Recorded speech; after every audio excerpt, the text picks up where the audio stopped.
तो आज से आपका यूनिट फर्स्ट स्टार्ट करने जा रहे हैं, ठीक है ना।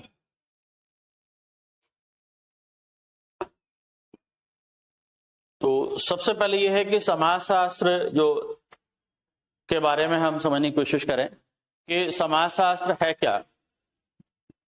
देखिए, समाजशास्त्र एक ऐसा विषय है जिसमें समाज के बारे में अध्ययन किया जाता है।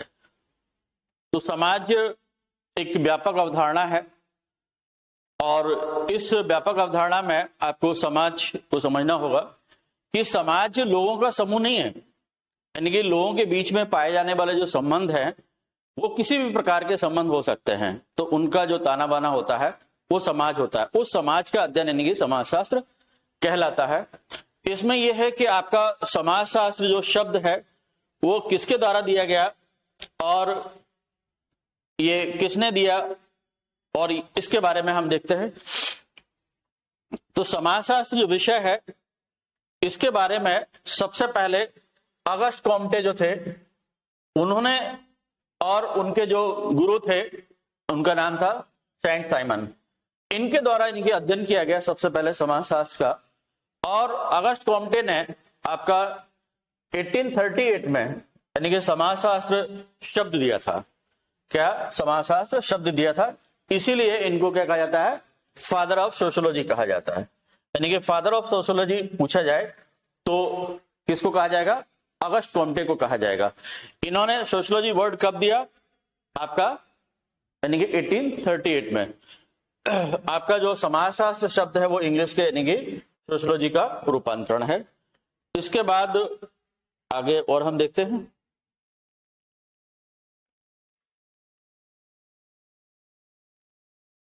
हाँ, ये अगस्ट कॉम्टे ने जो आपका वर्ड दिया था, क्या सोशियोलॉजी नहीं, ये बाद में उन्होंने दिया। पहले इन्होंने जो शब्द दिया था वो उन्होंने दिया था आपका सोशियोफिजिक्स। क्या सोशियोफिजिक्स यानी कि आपका सामाजिक भौतिकी। क्या दिया था, सोशियोफिजिक्स,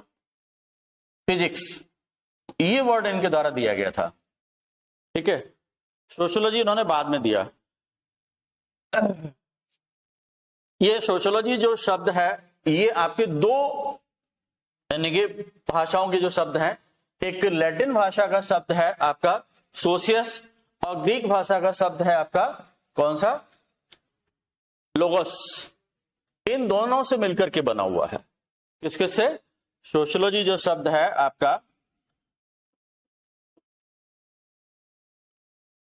एक भाषा का शब्द नहीं है, इंग्लिश में तो बाद में आया है। एक्चुअली में ये आपका सोशियस, ठीक है, और दूसरा आपका लोगस, ये दो यानी कि वर्ड है उनसे मिलकर के बना है। ये सोशियस का मतलब होता है आपका क्या, समाज, और लोगस का मतलब होता है आपका शास्त्र या विज्ञान। यानी कि एक ऐसा विषय जो समाज का अध्ययन करता है। क्या, जो समाज का अध्ययन करता है वो समाजशास्त्र कहलाता है, यानी कि समाज का विज्ञान या समाज का अध्ययन करने वाला शास्त्र यानी कि समाजशास्त्र कहलाता है। तो ये दो भाषाओं का शब्द है। यदि पूछा जाए समाजशास्त्र किस भाषा का शब्द है, तो दो भाषाओं का शब्द है। किस किस का, लैटिन और ग्रीक से मिलकर के बना हुआ शब्द है।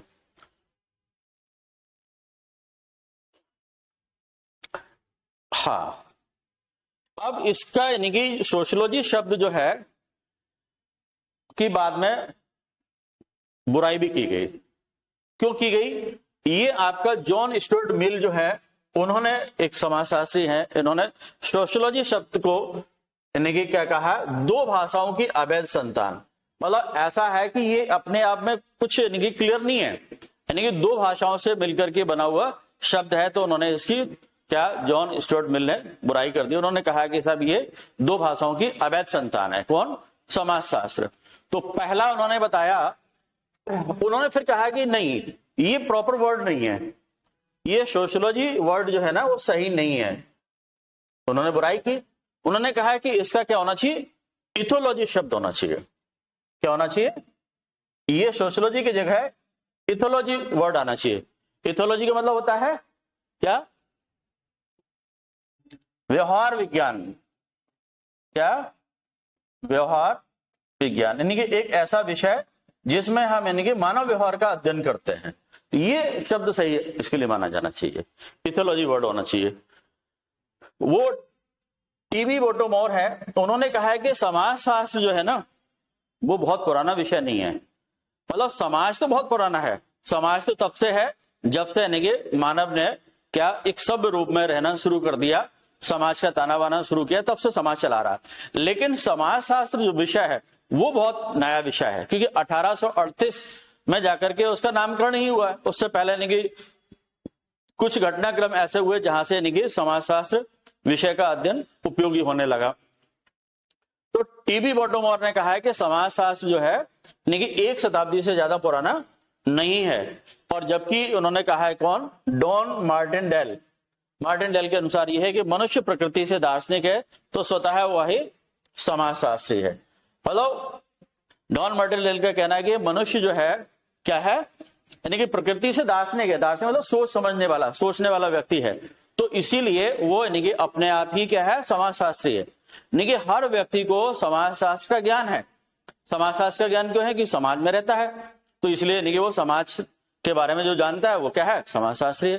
तो ये बहुत ही इंपॉर्टेंट यानी कि कोटेशन है, पूछा जा सकता है कि ये किसने कहा है कि यदि मनुष्य प्रकृति से दार्शनिक है तो स्वतः ही क्या है, समाजशास्त्री है। तो ये कोटेशन पूछा जाएगा, तो इसका आंसर क्या हो जाएगा? Don Martindale. ओके, क्लियर यहां तक? चलिए, ये सारे नोट्स आपको मिल जाएंगे, पूरे प्रिंटेड नोट्स मिल जाएंगे, बस हम इसको समझते चलेंगे, ठीक है।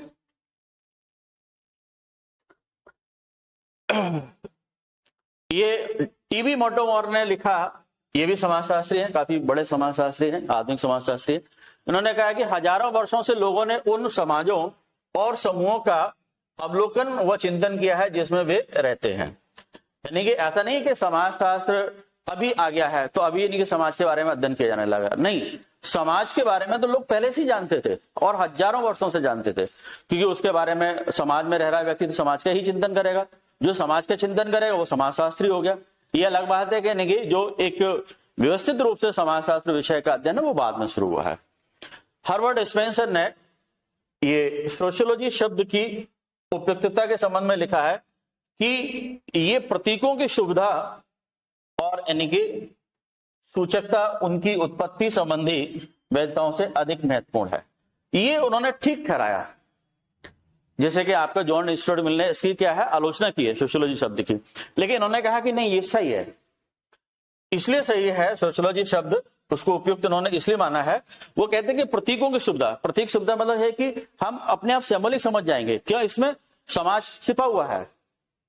सोशियोलॉजी में क्या है, समाज छिपा हुआ है, इथोलॉजी में समाज का ही नहीं छिपा है, तो इसलिए नहीं कि वो उपयुक्त नहीं माना जाएगा। इसलिए यही बेहतर शब्द है, क्या, प्रतीकों की सुविधा और सूचकता, यानी कि इंडिकेशन मिल रहा है, और उसकी उत्पत्ति संबंधी भी बैठता है कि दोनों यानी कि सोशियोलॉजी मतलब सोशल, सोशियल मतलब समाज, और प्लस लोगस, लोगस मतलब आपका क्या, शास्त्र या विज्ञान या विषय अध्ययन।